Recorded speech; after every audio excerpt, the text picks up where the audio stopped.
श्री शिवाय नमस्तुभ्यम। दोस्तों, हर हर महादेव, जय माता दी। माता रानी भोलेनाथ की कृपा आप सब पर सदा सर्वदा बनी रहे। आपके अपने चैनल रवीज डॉटर्सना में आपका स्वागत है। तो आज हम बात कर लेते हैं माँ दुर्गा। नवरात्रि में माँ दुर्गा को 16 श्रृंगार में क्या चढ़ाया जाता है, क्या चढ़ाएं क्या ना चढ़ाएं। कुछ ऐसी भी चीज़ें होती है जो कि भूल कर भी नहीं चढ़ानी चाहिए। तो आज हम उसी के बारे में बात कर लेते हैं। नवरात्रि में माँ दुर्गा का 16 श्रृंगार भी खास होता है।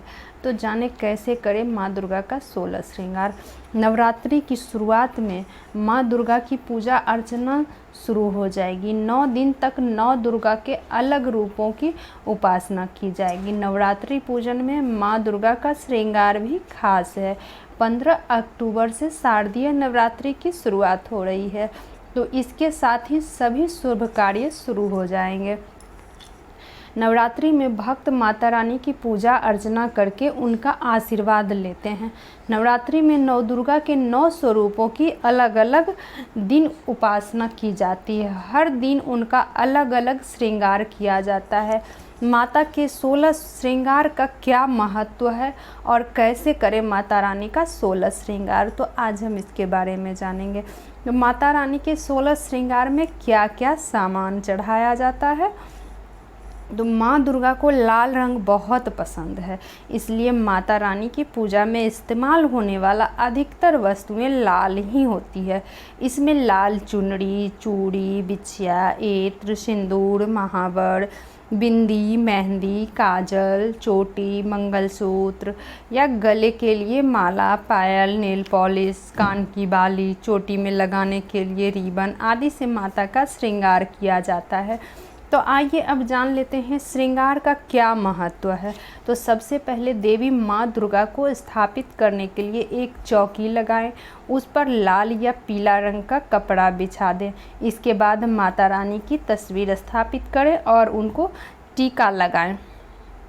श्रृंगार का सभी सामान अर्पित कर दें।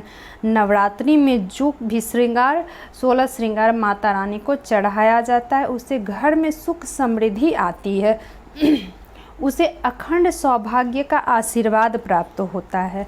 तो महिलाएं को स्वयं भी 16 श्रृंगार करके माता रानी को श्रृंगार अर्पित करनी चाहिए। तो कैसे करें माँ दुर्गा को प्रसन्न, तो इसके बारे में भी जान लेते हैं। नवरात्रि के ये 9 दिनों माँ आदि शक्ति की उपासना को समर्पित है। शास्त्रों के अनुसार नवरात्रि के इस पावन दिनों पर माँ अपने भक्तों के घर विराजमान रहती हैं। इस दौरान हर कोई माँ को प्रसन्न करने के लिए उन्हें तरह तरह की चीज़ें अर्पित करते हैं। कोई फूल तो कोई अलग अलग वस्तुएं का भोग लगाकर। लेकिन क्या आप जानते हैं, कुछ ऐसी भी वस्तुएं हैं जो नवरात्रि के दौरान माँ दुर्गा को भूलकर भी नहीं चढ़ानी चाहिए।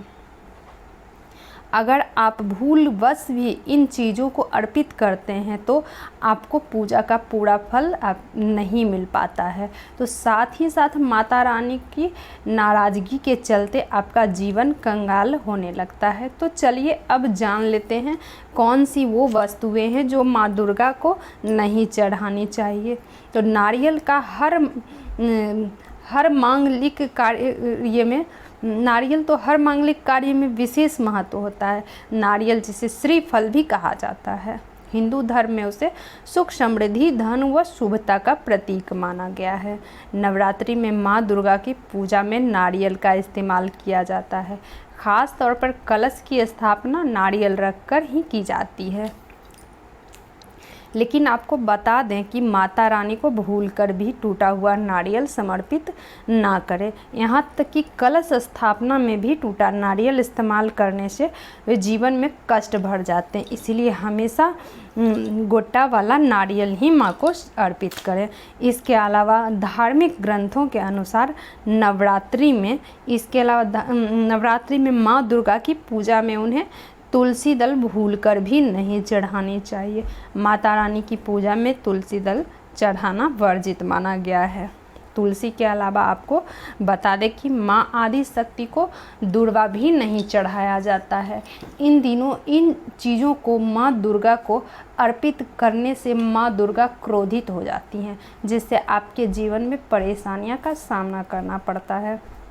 तो नवरात्रि के दौरान माँ की पूजा हर कोई लौंग का इस्तेमाल करते हैं, लेकिन भूल कर भी टूटे हुए लौंग का यानी कि बिना फूल वाली लौंग माँ दुर्गा को ना चढ़ाएं, क्योंकि अपूर्ण चीज़ें चढ़ाने से पूजा का कोई फल नहीं मिलता है, बल्कि कष्ट ही कष्ट का सामना करना पड़ता है। तो ऐसे में माँ दुर्गा को फूल वाले ही लौंग अर्पित करें। माँ दुर्गा को मदार और आंकड़े का फूल भी नहीं चढ़ाया जाता है। इन फूलों को चढ़ाने से माँ नाराज़ हो जाती हैं। इसके अलावा जो फूल माता को अर्पित कर रहे हैं उसे सूंघना भी नहीं चाहिए।